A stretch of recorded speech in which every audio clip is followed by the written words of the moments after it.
Hello, I am विवेक और आज हम लोग क्या करने वाले हैं बेसिकली कि स्टेट्स ऑफ मैटर चैप्टर है। ठीक है, इस चैप्टर को पूरा ट्राई करेंगे कि एक ही लेक्चर में, एक ही वीडियो में पूरे चैप्टर को कंप्लीट करने वाले हैं। ठीक है, तो बड़े अच्छे अच्छे टॉपिक्स हैं इसके और छोटा सा चैप्टर है, ज़्यादा बड़ा चैप्टर है नहीं, तो इसको अच्छे से समझने वाले हैं और ट्राई करेंगे कि एक ही वीडियो में पूरा का पूरे चैप्टर को हम लोग कवर करें। ठीक है, तो चलिए स्टार्ट करते हैं इसको समझना कि कैसे कैसे करना है स्टेट्स ऑफ मैटर के टॉपिक्स को हम लोगों को और क्या क्या चीज़ें हम लोगों को इसमें ध्यान रखनी है। तो उन सब चीज़ों को ध्यान में रखते हुए इसको स्टार्ट करते हैं स्टेट्स ऑफ मैटर। ठीक है, तो सबसे पहले अगर देखा जाए तो what do mean by states of matter. तो स्टेट्स ऑफ मैटर क्या होता है? तो basically there is a 3 states of matter, that is solid. अगर मैं बात करूँ स्टेट्स ऑफ मैटर की तो 3 स्टेट्स होते हैं, सॉलिड, लिक्विड एंड गैस।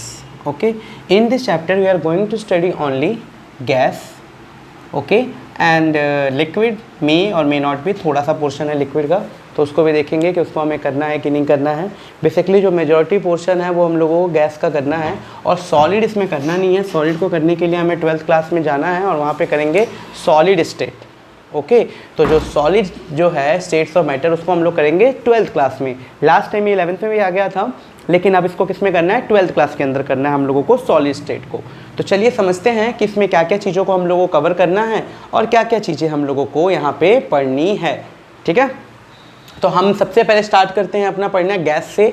तो कुछ गैस लॉस पढ़ेंगे, गैस लॉस के बाद हम लोग एक आइडियल गैस इक्वेशन पढ़ेंगे और कवर करेंगे कि कौन कौन से गैस लॉस होती हैं और क्या क्या चीज़ें होती हैं। बेसिकली ध्यान से देखें अगर, तो किसी भी गैस में 4 ही फैक्टर्स होते हैं, प्रेशर हो गया, वॉल्यूम हो गया, टेम्परेचर हो गया, उसके नंबर ऑफ मोल्स होंगे। यही सब चीज़ें तो इफेक्ट करती है किसी भी सब्सटेंस पे। अगर मैं बात करूँ तो कोई भी गैस है तो उस गैस का प्रेशर होगा, कुछ वॉल्यूम होगा, कुछ पर्टिकुलर टेम्परेचर पे रखा गया होगा, उसके कुछ नंबर ऑफ मोल्स होंगे। तो यही कुछ क्वांटिटीज़ हैं जिस पे पूरा का पूरा डिपेंड करता है। तो इन्हीं चारों पांचों का रिलेशन ही है ये गैस लॉस, और कुछ नहीं है। तो इन्हीं 4-5 के रिलेशंस को हम लोग पढ़ने वाले हैं। ठीक है, तो कोई पूछे कि गैस लॉ का मतलब क्या है, तो गैस लॉ क्या है? तो the relation between the pressure, volume, temperature and the number of moles is known as gas law. Simple तरीके में बता सकते हैं हम लोग कि यही होगा हम लोगों का गैस लॉ। ठीक है, तो सबसे पहला जो हमारा स्टार्टिंग टॉपिक है, तो स्टार्ट करते हैं गैस लॉस से कि गैस लॉस हमारा क्या होता है, क्या नहीं होता। तो गैस लॉज, ओके, तो इस गैस लॉस की जो कहानी है सबसे पहले हम लोग पढ़ेंगे बॉयल्स लॉ को। ठीक है, सबसे पहले हम लोग कहाँ से कहानी स्टार्ट करने वाले हैं? बॉयल्स लॉ से। तो चलिए समझते हैं कि ये बॉयल्स लॉ क्या है और क्या कहानी है इसकी और किसके बीच रिलेशनशिप कहता है। तो बॉयल्स लॉ क्या कहता है कि at constant temperature, okay, at constant temperature and for fixed amount of gas, fixed amount of gas, okay, मतलब नंबर ऑफ मोल्स और टेम्परेचर दोनों कांस्टेंट हैं। It means temperature and n both are constant. At constant temperature for the fixed amount of gas, pressure of the gas, pressure of the gas, pressure of the gas is inversely proportional to, inversely proportional to, okay, proportional to volume of the gas, यानी at constant temperature and for the fixed amount of a gas, जो volume होता है वो pressure का inversely proportional होता है। we can write as mathematically कि volume is inversely proportional to pressure. अब हमको पता है, और कीपिंग क्या कांस्टेंट, क्या कांस्टेंट है? टेम्परेचर और नंबर ऑफ मोल्स, ओके, और V और P में रिलेशन आ गया। ओके, तो कांस्टेंट है तो कुछ ना कुछ प्रोपोर्शनली कांस्टेंट तो लगाना पड़ेगा। चलिए मैं यहाँ पे C लगा देता हूँ कांस्टेंट, तो दिस इज P। तो V और V से कि PV is equal to constant. यहाँ से क्या प्रूफ हुआ कि PV is equal to constant. कोई भी चीज़ कांस्टेंट होती है इसका मतलब क्या है कि प्रेशर और वॉल्यूम का जो प्रोडक्ट आ रहा है वो हमेशा क्या आएगा? कांस्टेंट आएगा। तो इसको मैं ऐसे भी तो लिख सकता हूँ कि P1 V1 is equal to P2 V2 और V से P3 V3 सो ऑन, कहीं भी लिख सकते हैं। तो यहाँ से एक अच्छा सा रिलेशन निकल के आ गया कि P1 upon P2 is equal to V2 upon V1। तो ये एक बहुत ही अच्छा सा रिलेशन निकल के आ जाता है हमारा बॉयल्स लॉ के केस में। तो आई होप यहाँ तक कोई प्रॉब्लम नहीं होगी। बड़ा सिंपल सा कहानी है कि किस तरीके से हमारा ये एक रिलेशन निकल के आ गया बॉयल्स लॉ के केस में, ठीक है। तो ये हमारी पूरी की पूरी कहानी बॉयल्स लॉ के लिए बन गई कि for the fixed amount of a gas at constant temperature volume very inversely with the pressure, कि उसका प्रेशर के साथ कैसा रिलेशन आ रहा है, तो इन्वर्सली वेरी का रिलेशन आ रहा है। तो ये कहानी हम लोगों को बड़े अच्छे से क्लियर होती है और यहाँ से हम P1 upon P2 is equal to V2 upon V1 रहते हैं। याद करने वाली चीज़ क्या है कि यहाँ पे टेम्परेचर कांस्टेंट है, अमाउंट ऑफ गैस जो लिए हैं वो फिक्स लिए हैं और प्रेशर वॉल्यूम का इन्वर्सली रिश्ता है। तो ये चीज़ को हम लोग अच्छे से दिमाग में फीड करना है। अगर इसका मैं बोलूँ कि आप इसका प्रेशर और वॉल्यूम के बीच ग्राफ को प्लॉट करिए, ठीक है। अगर मैं इसके ग्राफ को प्लॉट करूँ, ग्राफ किसके बीच ग्राफ होगा, प्रेशर और वॉल्यूम के बीच। तो आपको पता है क्या ग्राफ बनने वाला है, ये रहा वॉल्यूम, ये रहा प्रेशर, ओके। एक रहा प्रेशर और एक रहा हमारा वॉल्यूम। तो ग्राफ कैसे बन जाने वाला है, जी हाँ बिल्कुल ऐसे इन्वर्सली प्रोपोर्शनल का ग्राफ बन जाएगा कि अगर प्रेशर मैक्सिमम है वहाँ वॉल्यूम ज़ीरो है, जैसे जैसे वॉल्यूम बढ़ता गया है प्रेशर घटता गया है घटता गया है। तो इस तरीके से आप इसका ग्राफ भी बना सकते हैं। तो आई होप आपको ये अच्छे से समझ आया होगा, इसमें कोई प्रॉब्लम नहीं है, ठीक है। दूसरे लॉ पे चलने से पहले एक अच्छे सा इंपॉर्टेंट चीज़ कराने वाला हूँ मैं, that is relation between density and pressure. कि डेंसिटी और प्रेशर में क्या रिलेशन होता है वो बहुत ज़रूरी है कि what is the relationship between density and pressure. इसका आप स्क्रीनशॉट ले लें क्योंकि ये समझ चुके हैं अच्छे से कि क्या है क्या नहीं है। तो इसका स्क्रीनशॉट लें and then we are going to discuss relationship between density and pressure, ठीक है। चलिए स्टार्ट करते हैं कि डेंसिटी और प्रेशर में क्या रिलेशनशिप है, ठीक। उससे पहले देखते हैं कि हमारा जो डेंसिटी और प्रेशर आ रहा है उसमें क्या रिलेशन आता है, क्या वैल्यूज़ हैं और क्या क्या उसके यूज़ होंगे, कैसे न्यूमेरिकल में वो फॉर्मूले यूज़ होने वाले हैं। तो चलिए स्टार्ट करते हैं फटाफट। बड़ा सिंपल सा रिलेशन है डेंसिटी और प्रेशर का। चलिए तो टॉपिक का नाम लिखते हैं, that is relationship between density and pressure. Relation between density and pressure, कि ये डेंसिटी और प्रेशर में क्या रिलेशन है भाई। तो चलिए देखते हैं क्या रिलेशन है। So we know from Boyle's law, क्या पता हम लोगों को बॉयल्स लॉ से, अभी पढ़ा हम लोगों ने। We know from Boyle's law, Boyle's law क्या पता है बॉयल्स लॉ से कि PV is equal to constant, yes this is equation number 1, okay. We also know ना, we also know what, we also know कि density is equal to mass upon volume. तो बच्चे यहाँ से वॉल्यूम कितना आ जाएगा, मास अपॉन डेंसिटी। तो यहाँ से मेरा वॉल्यूम निकल के आ जाएगा mass upon density.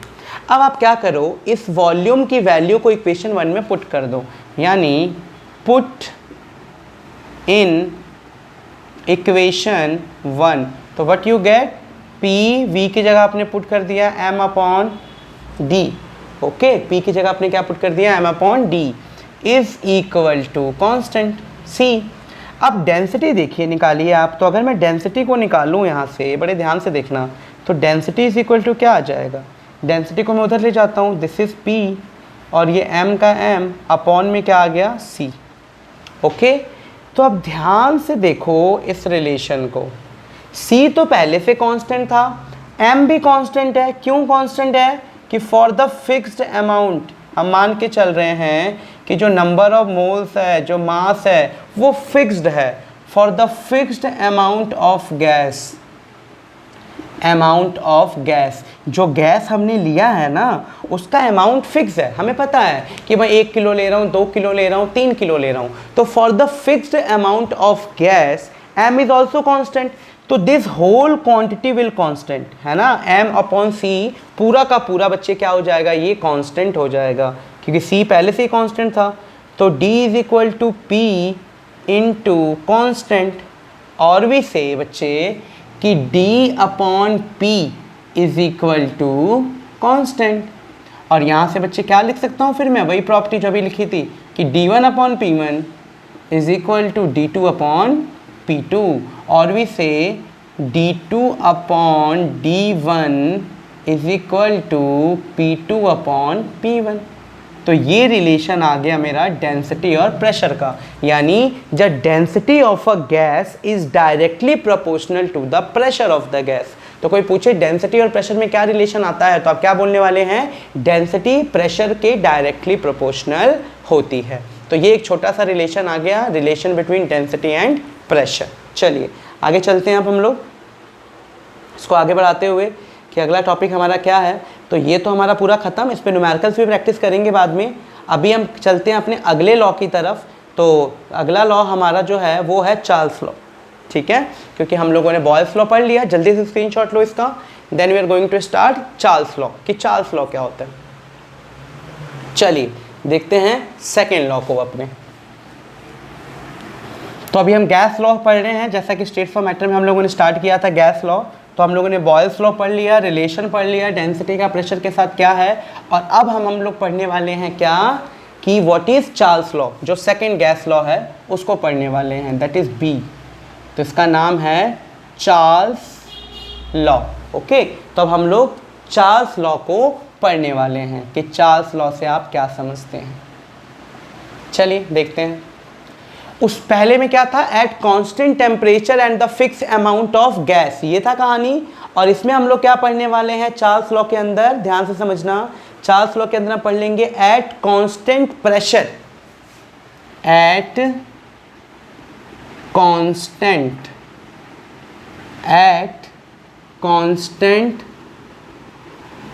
Pressure and for fixed amount of gas, fixed amount of gas, okay, at constant pressure and fixed amount of gas, ठीक है।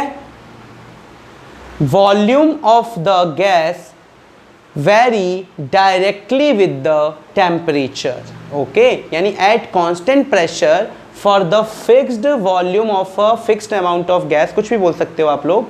कि अगर मैं बात करूं कांस्टेंट प्रेशर है और यहाँ पे नंबर ऑफ मोल्स भी हैं, तो यहाँ पे किसका रिलेशन आता है, वॉल्यूम और टेम्परेचर का। तो क्या बोलोगे, volume of the gas, volume of the gas is directly proportional to the temperature.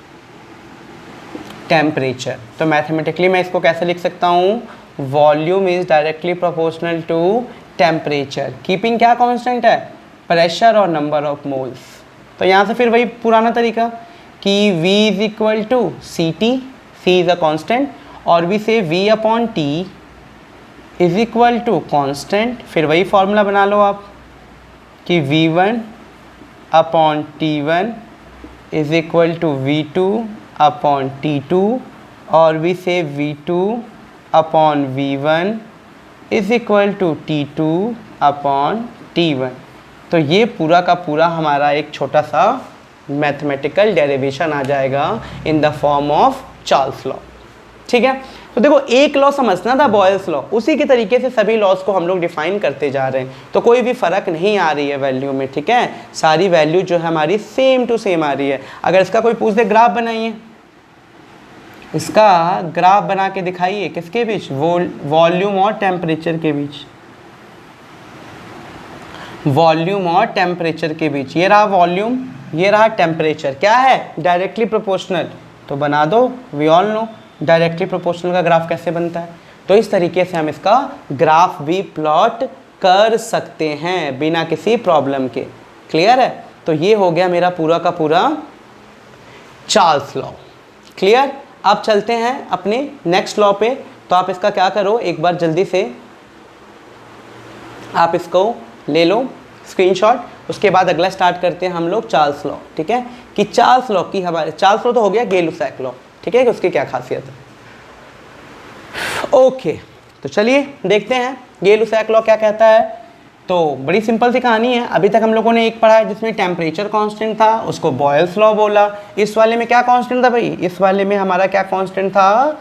इसमें हमारा कांस्टेंट था बच्चे प्रेशर, प्रेशर कांस्टेंट था। तो इसमें अब चलते हैं आगे कहानी बढ़ाते हुए। तो अगला जो लॉ है दैट इज़ नंबर सी, जो सी वाला है थर्ड, तो वो क्या है बच्चे? उसका नाम है हमारा गे-लुसैक। ठीक है, गे-लुसैक, LUSSAC। तो गे-लुसैक लॉ ये क्या कहता है? तो क्या क्या कांस्टेंट हो चुका है बताओ जल्दी? टेम्परेचर हो चुका है, प्रेशर हो गया, क्या अभी लास्ट में क्या किया था? प्रेशर किया था। तो इसमें क्या बोलोगे बच्चे? वॉल्यूम, यानी at constant volume, at constant volume and for fixed amount of gas, fixed amount of gas, okay, pressure is directly proportional to temperature। अब आगे की कहानी आप सबको पता है क्या करते हो, कि pressure is equal to constant into T, और P upon T is equal to constant. और इसको आप कैसे लिख सकते हो बच्चे? कि P1 upon T1 is equal to P2 upon T2, और भी से P2 upon P1 is equal to T2 upon T1। तो इस तरीके से हमारा एक फॉर्मूला डेराइव हो जाएगा इसके केस में। सिंपल, ये तो सब आपको सेम ही लग रहा होगा क्योंकि कोई प्रॉब्लम ही नहीं है, कुछ नहीं रटना है, कुछ भी नहीं रटना है। बस एक चीज़ याद रखिए, किस पे डिपेंड कर रहा है? कांस्टेंट क्या है यहाँ पे? कांस्टेंट क्या है बच्चे? वॉल्यूम कांस्टेंट है, नंबर ऑफ मोल्स कांस्टेंट है। इसका एग्जांपल देखो कितना अच्छा है। आपने देखा होगा बचपन में सबने, साइकिल देखा है? साइकिल टायर जो होते थे, साइकिल टायर का एक्सपेंशन होना, एक्सपेंशन ऑफ साइकिल टायर कैसे होता था? आपको पता है कि जो भी ये साइकिल की टायर होती है उसका जो वॉल्यूम है बच्चे, वॉल्यूम वो फिक्स है भाई। ये जो वॉल्यूम है वो फिक्स है, इससे ज़्यादा नहीं बढ़ सकता, वो इतना ही है वो साइकिल का जो टायर है। और आपने क्या किया कि टेम्परेचर, समर का टाइम है, गर्मियों का टाइम है, तो टेम्परेचर इंक्रीज़ हो रहा है। तो अगर टेम्परेचर इंक्रीज़ हो रहा है तो ये लॉ क्या कहता है? कि प्रेशर भी इंक्रीज़ होगा। अगर टेम्परेचर इंक्रीज़ होगा तो प्रेशर भी इंक्रीज़ होगा। लेकिन वॉल्यूम कांस्टेंट है ना टायर का, जो साइकिल का टायर है उसका वॉल्यूम कांस्टेंट है, तो ये प्रेशर लगेगा चारों बगल से बहुत ज़्यादा। तो क्या हो जाएगा? क्योंकि ये एक्सपेंड नहीं हो पा रहा है, इसका वॉल्यूम कांस्टेंट है, तो क्या हो जाता है? ब्लास्ट हो जाती हैं साइकिल की टायर्स। ठीक है, तो साइकिल की टायर्स का ब्लास्ट होना बिल्कुल इसी लॉ के सिद्धांत पे काम करता है, इसी लॉ के प्रिंसिपल पे काम करता है कि समर में टेम्परेचर बढ़ने के चलते प्रेशर इंक्रीज हो जाता है, और प्रेशर इंक्रीज होने के चलते चूंकि वॉल्यूम तो कांस्टेंट है तो प्रेशर कहाँ निकलेगा? तो वो ब्लास्ट हो जाता है। तो expansion of a cycle tyre is an a very good example of Gay Lussac law, जो हम डे टू डे लाइफ में अपने देखते हैं। क्लियर है? तो ये इस चीज़ को भी हम लोगों ने अच्छे से प्रूव कर दिया। अगर आप चाहो तो इसका भी ग्राफ बना सकते हो, कोई फ़र्क नहीं पड़ता। कैसे ग्राफ बनेगा? इसका ग्राफ बनाने जाओ तो किसके बीच ग्राफ बनेगा ये बताइए पहले। तो जो ग्राफ बनेगा वो बनेगा प्रेशर और टेम्परेचर के बीच। तो this is temperature, this is pressure. तो जैसे जैसे प्रेशर बढ़ाओगे वैसे वैसे टेम्परेचर, तो ये भी डायरेक्टली प्रोपोर्शनल का ग्राफ बन के तैयार है। तो इस तरीके से ये तीनों के तीनों लॉ जो थे हम लोगों ने यहाँ पे कवर कर लिए। ठीक है, तो ये तीन जो मेन लॉ थे that is Boyle's law, Charles law, Gay Lussac law, और तीनों लॉ को कवर किया। जल्दी से स्क्रीनशॉट लें। उसके बाद एक छोटा सा लॉ और बच गया, उस लॉ को भी कवर करते हैं। उसको हम लोग बोलते हैं एवोगैड्रो लॉ। तो चलिए उसको भी कवर करते हैं। Okay,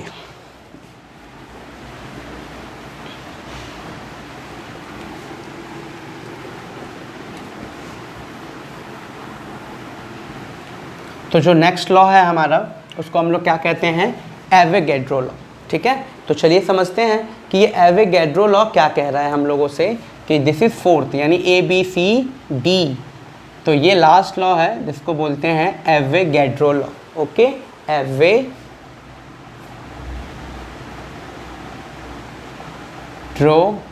law. तो ये एवोगैड्रो लॉ क्या कहता है, चलिए समझते हैं कि what do mean bye Avogadro law. ये बड़ा अच्छा सा लॉ है, बड़ा अच्छा सा डेफिनेशन देता है।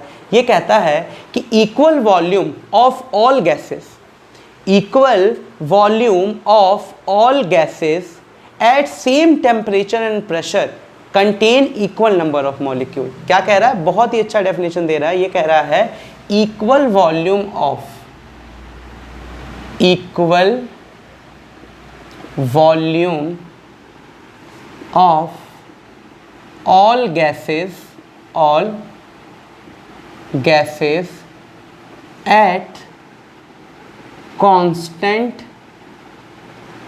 temperature and pressure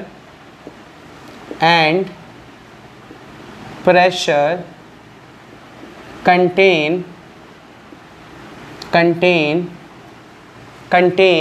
equal number, समझ रहे हो, contain equal number of molecules, contain equal number of molecules. मतलब ये कह रहा है, अभी मैथमेटिकली फॉर्मूला लिखता हूँ, उसके बाद से इसको मैं समझाता हूँ कि ये क्या कह रहा है, क्या नहीं कह रहा है। ये कह रहा है कि मान लो एक सिलेंडर लिया, एक सिलेंडर लिया, इस सिलेंडर में मैंने कोई सब्सटेंस डाला, लेट अस अज्यूम कुछ भी है। एक सिलेंडर और लिया, इसमें भी मैंने कोई सब्सटेंस डाला। तो क्या कह रहा है कि इक्वल वॉल्यूम, दोनों का वॉल्यूम सेम है। मैंने बोला ये भी 2 लीटर का है, ये भी 2 लीटर का है, दोनों का वॉल्यूम क्या है बच्चे, सेम है। दोनों का प्रेशर और टेम्परेचर भी सेम है। प्रेशर इसका P है, इसका भी P है, इसका टेम्परेचर T है, इसका टेम्परेचर T है। तो ये कहता है कि इक्वल वॉल्यूम, अगर दोनों का वॉल्यूम सेम है, दोनों का प्रेशर सेम है, दोनों का टेम्परेचर सेम है, तो equal volume of gases at constant temperature and pressure contain equal number of molecules. कोई सा भी गैस हो, इससे फर्क नहीं है कि नाइट्रोजन है और इसमें ऑक्सीजन है, अगर वॉल्यूम सेम है, प्रेशर सेम है, टेम्परेचर सेम है, तो दोनों के जो नंबर ऑफ मॉलिक्यूल्स होंगे बच्चे वो भी सेम होंगे। समझ रहे हो, तो इस बात पे डिपेंड नहीं करता कि ऑक्सीजन लिए हो या नाइट्रोजन लिए हो। तो क्या कह रहा है कि equal volume of all gases at same temperature and pressure contain the equal number of molecules. तो इस चीज़ को आपको ध्यान करके रखना है। और प्रोपोर्शनली कांस्टेंट K लगा दो या C लगा दो, तो V = CN। तो ये हो गया हम n मतलब स्मॉल n। ठीक है, तो this is the Avogadro law. Simple है, कोई ज़्यादा मुश्किल नहीं है, बस आपको इस कहानी को समझना था कि एवोगैड्रो लॉ क्या होता है, क्या नहीं होता है। तो इन तीनों लॉ को हम लोगों ने बड़े अच्छे से समझा कि एवोगैड्रो लॉ क्या है और बॉयल्स लॉ क्या है, चार्ल्स लॉ क्या है। ठीक है, चलिए, तो इन चारों लॉस को समझने के बाद अब हम लोग एक कंबाइंड गैस इक्वेशन निकालने वाले हैं। उसके बाद से हम आइडियल गैस की तरफ चलेंगे कि ये कंबाइंड गैस इक्वेशन क्या है हमारा।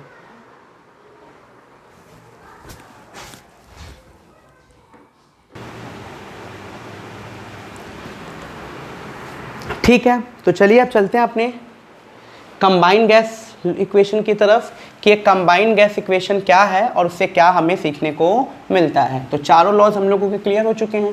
अब इसके बाद से हम लोग चलने वाले हैं अपने कंबाइंड गैस इक्वेशन पे। चलिए, तो जो हमारा अगला टॉपिक है वो है combined gas equation. Combined gas equation कि ये कंबाइंड गैस इक्वेशन क्या है, इसका मतलब क्या है हमारा। तो चलिए समझते हैं फटाफट कि कंबाइंड गैस इक्वेशन से हम लोग क्या समझते हैं। तो देखिए, कंबाइंड गैस इक्वेशन में क्या करेंगे हम लोग कि बॉयल्स लॉ, चार्ल्स लॉ, समझ रहे हैं कि क्या क्या रिलेशन आया था। तो अगर मैं देखूं ध्यान से तो एक बॉयल्स लॉ का रिलेशन आया था, एक चार्ल्स लॉ का रिलेशन आया था। इन दोनों को आप कर दीजिए कंबाइन। ठीक है, यानी Boyle's law and Charles law state the relation of volume with pressure and with temperature respectively. ठीक है, तो बॉयल्स लॉ क्या कहता था, जब भी कंबाइंड गैस इक्वेशन की बात आएगी तो उसमें मतलब प्रेशर, वॉल्यूम और टेम्परेचर तीन चीज़ों को लेना है। तो बॉयल्स लॉ क्या कहता था, तो आप ध्यान से देखें, according to Boyle's law, Boyle's law, Boyle's law क्या कहते थे भाई बताइए जल्दी, कि volume is inversely proportional to pressure. बिल्कुल ओके। और अकॉर्डिंग टू चार्ल्स लॉ वो क्या था भाई, according to Charles law, Charles law वो क्या कहते थे कि volume is directly proportional to temperature. ठीक है, अब इन दोनों को आप इक्वेट करिए from 1 and 2, from equation 1 and 2। तो 1 and 2 से क्या देखने को मिलेगा आपको, V is directly proportional to T upon P, और भी से V is equal to constant C into T over P। बिल्कुल लिख सकते हैं, और हम इस तरीके से भी लिख सकते हैं ना कि PV upon T is equal to constant C, ये जो कांस्टेंट है, और भी से P1 V1 upon T1 is equal to P2 V2 upon T2। बिल्कुल लिख सकते हैं। तो this is known as combined gas equation. देखो मैंने जो फर्स्ट जो लॉ कराया था ना बॉयल्स लॉ, वहीं से तुम्हें ये तरीका सिखा दिया था कैसे इसको 1 V1 V2 P1 P2 लिखना है, और देखो कितना हेल्पफुल है। उसी तरीके से हम लोग फॉर्मूला बनाएंगे। तो ये हमारा पूरा का पूरा क्या हो जाएगा बच्चे, ये हो जाएगा हमारा पूरा का पूरा कंबाइंड गैस इक्वेशन। तो कोई पूछे कंबाइंड गैस इक्वेशन क्या होता है, तो कुछ भी नहीं करना, बस आपको क्या ध्यान रखना है बच्चे कि it is the relationship between या फिर combine effect of Boyle's and Charles law. जब बॉयल्स और चार्ल्स लॉ दोनों को कंबाइन कर लेते हैं तो उनसे जो रिजल्ट आता है बच्चे, उनको हम क्या कहते हैं, उनको हम कहते हैं कंबाइंड गैस इक्वेशन। तो बड़ी सिंपल सी कहानी है, ये फॉर्मूला याद रखना है कि P1 V1 upon T1 is equal to constant. Okay, चलिए स्क्रीनशॉट लो फटाफट। अब हम लोग चलते हैं अगले टॉपिक पे जो है आइडियल गैस इक्वेशन। कि ये आइडियल गैस इक्वेशन क्या है, बहुत इंपॉर्टेंट बच्चे समझ लें कि केमिस्ट्री पढ़ेंगे आप कहीं ना कहीं ये आ ही जाएगा आइडियल गैस इक्वेशन कि क्या होती है आइडियल गैस इक्वेशन।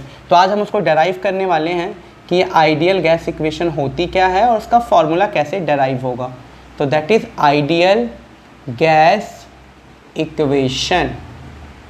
तो आइडियल गैस इक्वेशन क्या होती है, अभी हम लोगों ने कंबाइंड गैस इक्वेशन पढ़ा था, अब हम पढ़ने वाले हैं आइडियल गैस इक्वेशन। तो क्या बोलोगे, by combining boils law, Charles law and Avogadro law the relation obtained is called ideal gas equation. यानी क्या लिखेंगे, by combining, by combining Boyle's law,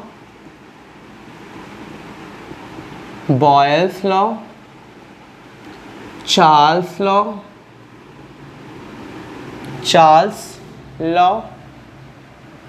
and Avogadro law। ठीक है, and Avogadro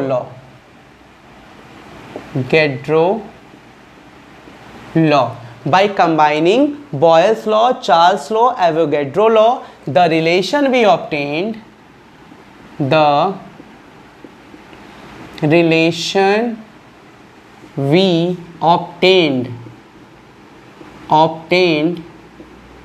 is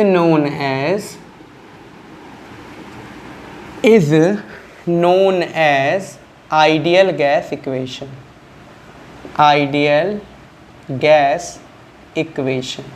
ठीक है बच्चे, उसको हम क्या बोलने वाले हैं, आइडियल गैस इक्वेशन, जो इन तीनों लॉ को मिला के बने। ठीक है, तीनों लॉ। तो फटाफट लिख दो, तीनों लॉ मैंने ही कराए हैं। तो फटाफट बताइए बॉयल्स लॉ क्या लिखते हो, according to Boyle's law volume is inversely proportional to 1 upon P, first statement. According to Charles law volume is directly proportional to temperature T। ठीक है, कांस्टेंट नहीं ले रहा हूँ मैं इस समय, ध्यान रखना, कांस्टेंट C की वैल्यू मान के चल रहा हूँ। चलो लेना है, चलो ले लो। वैसे कांस्टेंट को मैं हटा भी सकता था, चलो ले भी सकते हो, कोई प्रॉब्लम नहीं है, कहीं तुम्हें ऐसे याद हो तो ऐसे याद रखो। एवोगैड्रो लॉ क्या कहता है भाई, volume is directly proportional to N. N का मतलब क्या हो गया, नंबर ऑफ मोल्स। अब इन सबको आप कंबाइन करिए तो आप बोल सकते हैं क्या, दिस इज इक्वेशन 2, इक्वेशन 3।